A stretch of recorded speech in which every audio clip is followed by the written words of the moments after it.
आप सभी को नमस्कार। यह काशी हिंदू विश्वविद्यालय का परिसर है और हमारे सामने मैम हैं जो सच मायने में एक लेखिका हैं। तो मैम, आपसे कुछ आपके बारे में जानने का प्रयास है मेरा, जो दर्शकों को भाएगा और ख़ासकर उनको जो लिखने की दुनिया में गहराई में उतरना चाहते हैं। ठीक है, पहला प्रश्न है मैम कि अपने बारे में थोड़ा कुछ बताइए। मेरे बारे में मैं पुरानी दिल्ली से हूँ और मेरा जन्म हुआ 1949 में।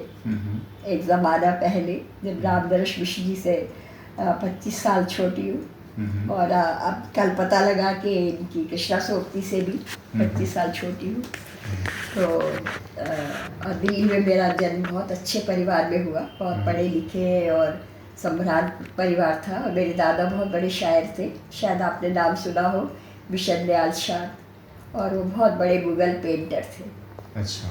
तो अंग्रेज़ों के ज़माने में वो उनकी बहुत पिछलग थे। अच्छा। और उन्होंने हमें लूट खाया और उस वजह से हम लोग बिल्कुल उनको बहुत बुरा समय देखना पड़ा। तो ये है मेरी बचपन की। मैम, यूके में हिंदी साहित्य को आप किस रूप में देखती हैं? जब मैं 85 में गई थी यूके, तो मुझे लगा कि कोई है ही नहीं लिखने वाला, कोई लेखक से मुलाकात नहीं हुई। जबकि मैं भारतीय उच्चायोग लंदन में काम कर रही थी, उसके बाद नेहरू के लंदन में काम कर रही थी, लेकिन वहाँ पे कोई लेखक दिखता नहीं था। सिर्फ बीबीसी के कुछ लोग थे जो हिंदी सर्विस से थे, फेमस थे, जैसे कैलाश बुधवार, इस तरह के कीर्ति चौधरी के पति, वो कारनाथ श्रीवास्तव, ऐसे बड़े बड़े नाम सुनते थे और बिल भी लेते थे, क्योंकि बीबीसी हमारे हाई कमीशन के नेक्स्ट डोर था ऑफिस। तो पर उनसे ऐसे मिलना होता था कि तुम कौन हम कौन, तो मतलब कॉमन लोगों के साथ नहीं मिला करते थे। तो उसके अलावा बहुत कुछ मिलना नहीं हुआ, मैं ढूंढती रही।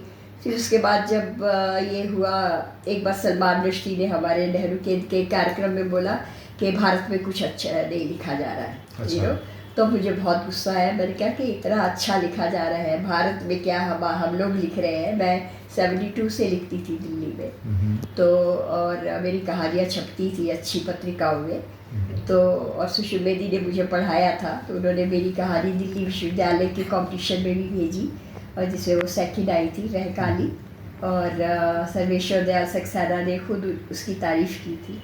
तो गुस्सा आता है ना कि आप ऐसे कैसे कह सकते हो, इतने बड़े बड़े लेखक हैं। वो ठीक है, मैंने नहीं पढ़ा, लेकिन लेखक तो थे उस ज़माने में इतने बड़े, एक से बड़े।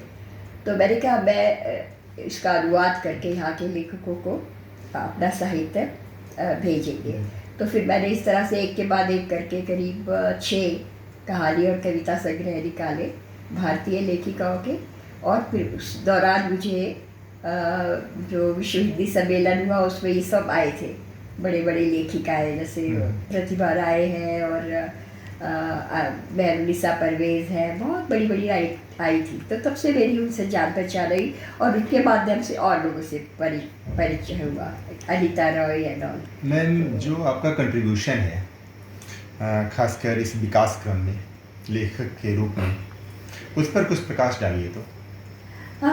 मेरे काम ने मुझे ज़रूर पहचान दी, लेखन ने भी, और मेरा जो मैं काम करती थी, क्योंकि मैं दुनिया के बड़े महान से महान लेखक, राजनीतिज्ञ और सबसे मिलना होता था, क्योंकि डिप्लोमेटिक मिशन था। तो दुनिया भर के प्राइम मिनिस्टर, प्रिंस और प्रिंसेस सब आते थे वहाँ पर। तो मेरा बहुत सौभाग्य रहा कि मैं बहुत बड़े बड़े लोगों से मिली और बड़े बड़े लोगों के साथ काम किया।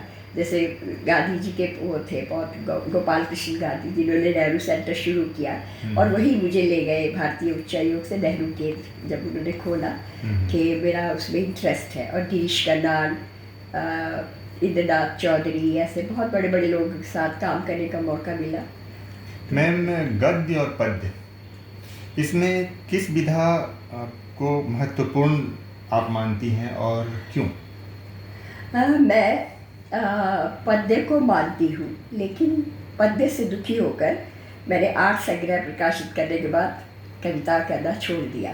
क्योंकि मैंने इतने अच्छे अच्छे कवियों को पढ़ा कि मुझे लगा कि मैं बराबरी तो कर नहीं सकती, लेकिन मैं बकवास लिख रही हूँ। और अब जो मैं पढ़ती हूँ मीडिया पे उससे भी मैं बहुत दुखी हूँ, इसलिए मैंने कविता से अपने को पीछे कर लिया है। अब मैं सिर्फ गद्य लिखती हूँ और कभी कभी मन होता है, लेकिन जब मैं अनामिका और ये जो अपने और दोस्त हैं और जो पुराने कवि, कम से कम मैं तुलसीदास और सूरदास और मीरा जी को अभी भी जब हम पढ़ते हैं तो जो भावनाएं, जो हिलोरे मन में तब आती है वो आज की कविता में नहीं आती। तो मैं कविता को छोड़ती जा रही हूँ एक तरह से, अनलेस कि मुझे कोई ऐसी कविता मिले जैसे आज मुझे वहाँ पे मिली रैदास जी की थी वो, तो मतलब उसका हम बराबरी कर ही नहीं सकते। तो मैं आजकल के बच्चों से इतना कहती हूँ कि तुम क्यों लिख रहे हो, पहले सोचो कविता है क्या। कविता का अर्थ है कि आप बिल्कुल कम शब्दों में एक शब्द बिना रिपीट करें, आप 10 शब्दों को एक शब्द में बात कह सके, वो बॉम्ब जैसी जब उसमें आ जाए बात, वो कविता होती है। तो वो आजकल नहीं लिखी जा रही। मैम, आपकी कोई ऐसी रचना जो आपके दृष्टिकोण में समाज के लिए सबसे महत्वपूर्ण हो? तो मेरी सारी कहानियाँ मुझे लगता है कि कुछ ना कुछ आपको देकर जाएगी, और मेरी कुछ कविताएं भी हैं बहुत अच्छी जो मतलब बड़ी मकबूल हुई और बहुत लोगों को पसंद है, और अब मुझे भी पसंद आने लगी पुरानी। एक दो मुखड़ा उसका सुनाइए मैम, जो अभी तो पसंद मैं है। पता नहीं, मेरा अगर फ़ोन दे आप तो मैं शायद भूल लूँ, पर आप उसके बीच में बात कर सकते हो। तो इसका शीर्षक है मेरी खामोशी। मेरी खामोशी एक गर्भाशय है जिसमें पनप रहा है तुम्हारा झूठ। मेरी खामोशी एक गर्भाशय है जिसमें पनप रहा है तुम्हारा झूठ। एक दिन जन्मेगी ये है, एक दिन जनेगी यह है तुम्हारी अपराध भावना को। मैं जानती हूँ कि तुम साफ नकार जाओगे इससे अपना रिश्ता। यदि मुकर ना भी पाए तो तुम उसे किसी के भी गले मढ़ दोगे। कोई कमज़ोर तुम्हें फिर बरी कर देगा, पर तुम भूल के भी ना इतराना, क्योंकि मेरी खामोशी एक गर्भाशय है जिसमें पनप रहा है तुम्हारा झूठ। मैम, एक बात कि भविष्य को लेकर आपकी क्या योजना है? योजनाएं तो इतनी ज़्यादा है मेरे पास कि समय शायद ना हो, पर अभी जो मैं फ़िलहाल मैं अभी कर रही हूँ 2 संग्रहों का संपादन, और उसमें एक है पुरुष पीड़ा पर आधारित, जो मुझे लगता है मेरा मुख्य काम है। तिलिस्म उपन्यास के आने के बाद मुझे लगा कि पुरुष पीड़ा को सामने लाना चाहिए, क्योंकि आजकल लड़कियां इतनी स्ट्रॉन्ग हो गई है कि उन्होंने नाक में दम किया हुआ है पुरुषों के। स्पेशली मैं देखती हूँ बाहर से, भारत से बाहर, और यहाँ के जो उनको दुखी करने पे जैसे तुली है, शादी के बाद मारती पीटती तक है। और क्योंकि मैं एक ऐसे सेल में काम करती थी उच्चायोग में जो महिला पीड़ितों को हेल्प करता था किस्सों को मुकदमे चलाने के लिए। तो मैं जब उनको देखती थी उनमें से मुझे कई ऐसी महिलाएं मिली जो आपको साफ पता है कि वो और उसके घर वाले उस पुरुष को तंग करने में लगे हुए हैं, उससे पैसा निकालने के लिए, उसको डिवोर्स करके उसका कुछ हड़पने के लिए, या इंडिपेंडेंट होने के लिए, कि शादी करके आ गई और अब उसको दुखी कर रही है। तो ये सब बहुत सारे केसेस मैंने वहाँ पर देखे। और अभी हाल ही में जब मैंने उसका यहाँ पर एक केस सुना कि उसने आत्महत्या कर ली उस आदमी ने दिल्ली में, तो तब मुझे फिर से ध्यान आया कि ये, और फिर जब मैंने तिलिस्म में देखा ये सारा वो पुरुष पीड़ा के ऊपर आधारित है, तो मुझे लगा उनको आवाज़ देनी चाहिए। तो अभी मैंने इनसे बात करी है राजकमल प्रकाशन से कि मैं ऐसा संग्रह निकालना चाहती हूँ जिसमें पुरुष अपनी पीड़ा बताए, क्योंकि वो बहुत इम्पॉर्टेंट है। क्योंकि औरत से ही काम नहीं चलेगा, औरत विमर्श से, जब तक हम पुरुष विमर्श को सामने नहीं लाएंगे, और पुरुष विमर्श सामने नहीं आता है। मैम, आपके कुछ निजी संघर्ष जिसमें एक जीवन का ऐसा भी पल आया जिसमें आप बोल नहीं पाती थी, हाँ। तो कुछ उस पर प्रकाश डालिए। तो किस तरीके से आप बाहर निकली?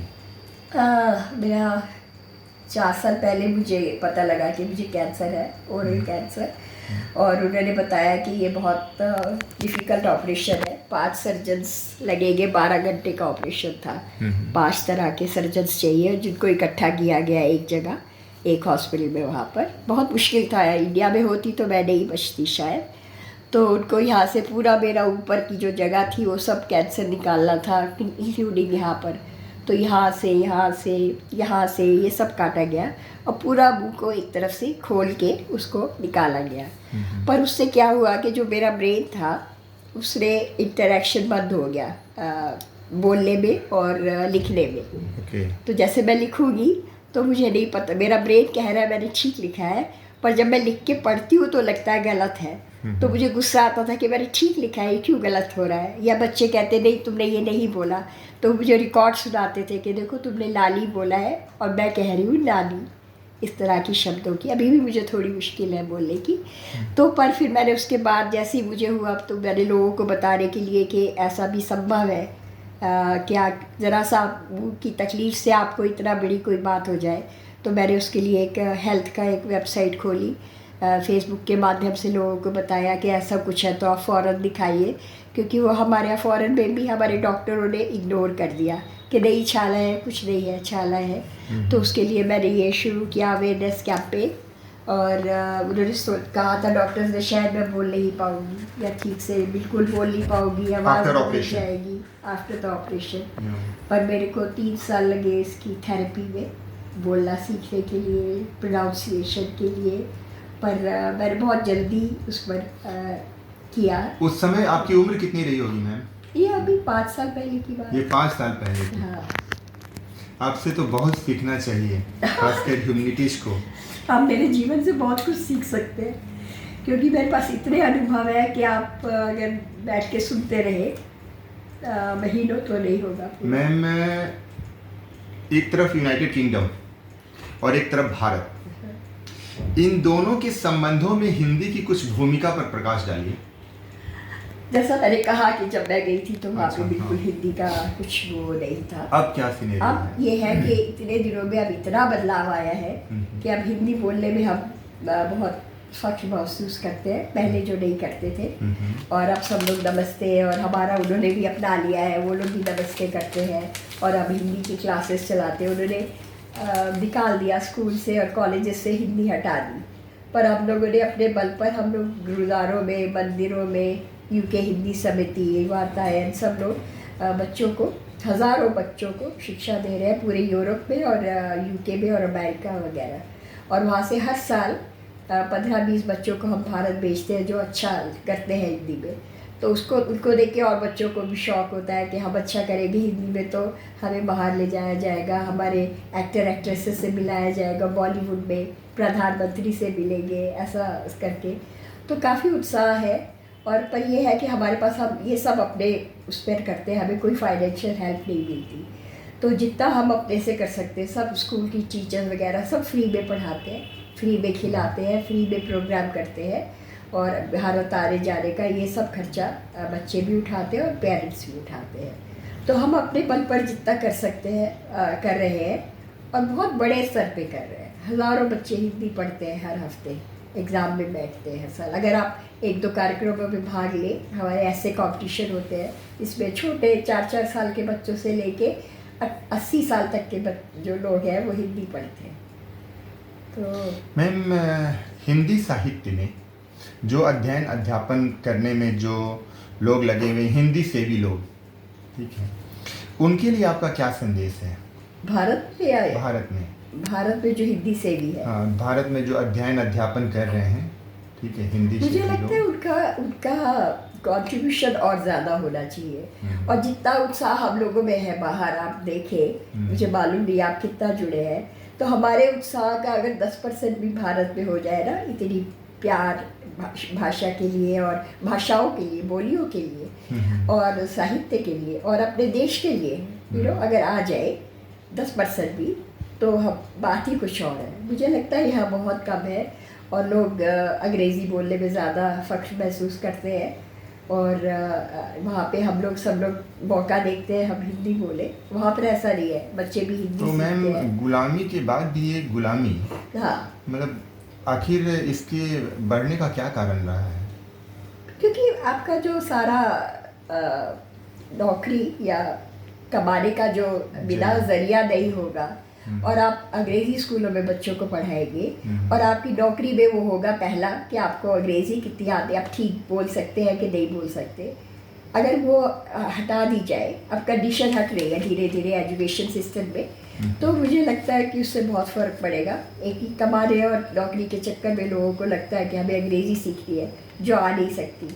बिना सीखना और बोलना अच्छे लहजे में। तो वो जब तक नहीं होगा तब तक बड़ा मुश्किल है कि आप हिंदी को जब तक रोज़गार से नहीं जोड़ेंगे और जब तक प्राइड से नहीं जोड़ेंगे, फख्र से नहीं जोड़ेंगे कि हमारे देश की भाषा है।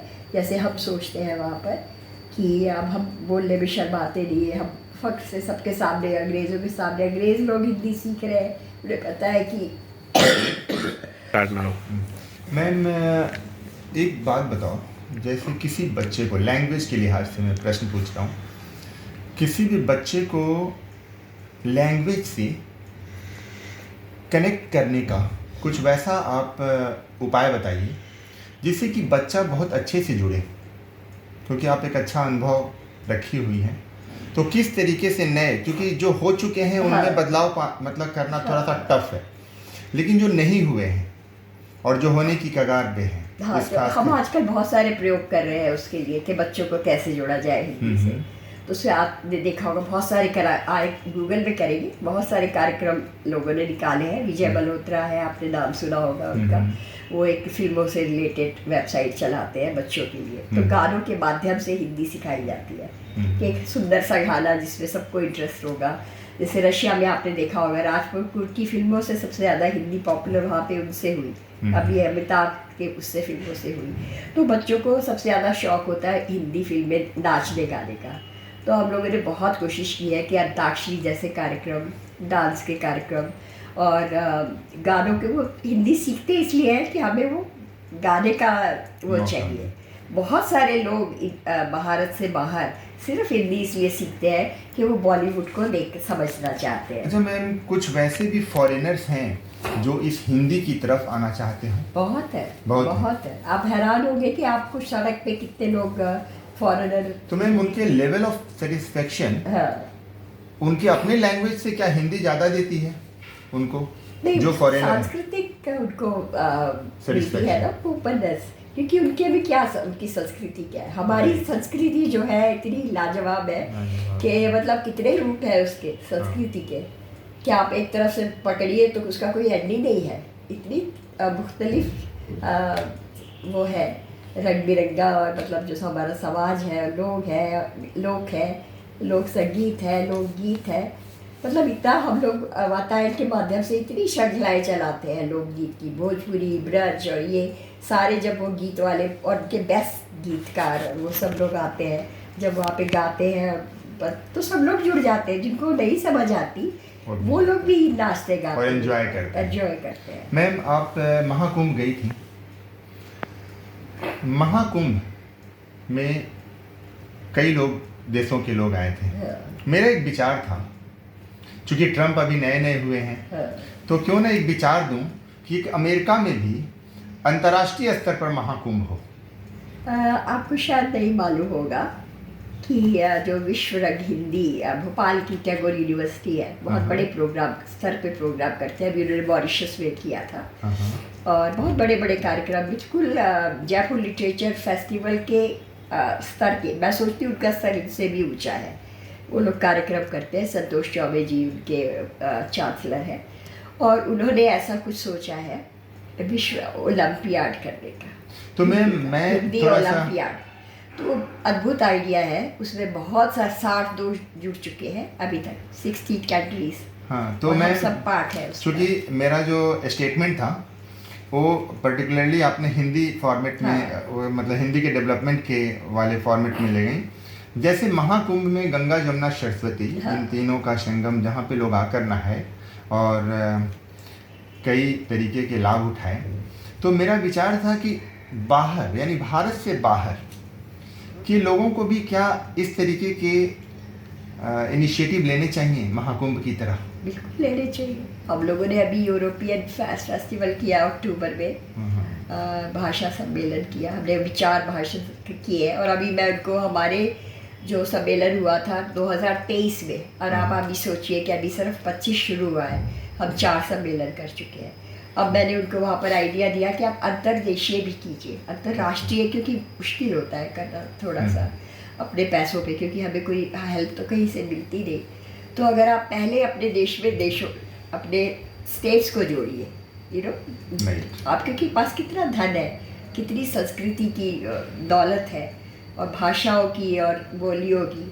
तो आप दो स्टेट्स जुड़ के करिए, जैसे अभी वहाँ पर हुआ था पड़ोसी, जमशेदपुर हाँ, में और आसपास। आसपास मॉरिशस में। तो अगर आप अंतर देशीय करें, हाँ। उसको जोड़े, फिर उसके बाद और बढ़े अपना शक्ति बढ़ाए, जैसे हम लोग करते हैं। हमने यूरोप का किया, सारे यूरोप को बुला के एक जगह, भारत के लोग भी आए उसमें। तो फिर ठीक है मैम, आपको बहुत बहुत धन्यवाद। धन्यवाद। आई एम सो सॉरी कि नहीं। बोल नहीं पा रही हूँ। और आप सुन रहे थे डॉक्टर दिव्या मैं डॉक्टर माथुर। नहीं हूँ, फिर से अच्छा, करिए।